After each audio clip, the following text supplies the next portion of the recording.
अखन अहाँ सब सुनि रहल छी अमचन म्यूजिक के शानदार प्रस्तुति।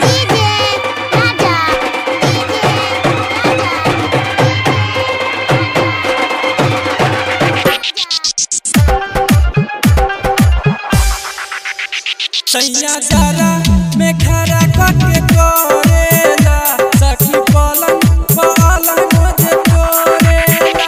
सैया जारा में खरा कके कोरेला सखी पलंग पलंग जे कोरेला। कविता पट कके कोरेला सैया जारा में खरा कके कोरेला सखी पलंग पलंग जे कोरेला।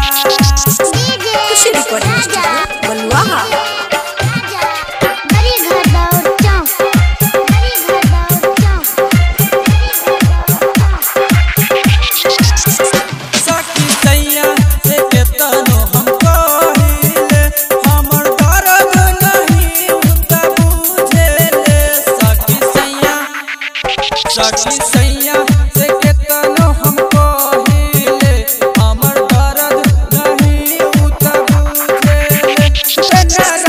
तेना दिन रात भर जागल बा सैया जारा में खरा कके कोरेला सैया जारा में खरा कके कोरेला।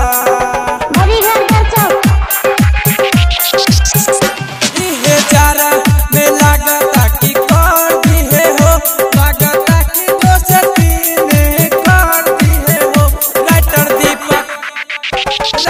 दीपक दीवाना तोके छोड़ दी है हो सरवन बिन दस तोके कर दी है हो। तेना दिन तेना रात भर जागल बा सैया जारा में खरा कके कोरेला सखी पलंग पलंग जे लेला। खुशी रिकॉर्डिंग स्टूडियो बलुआहा।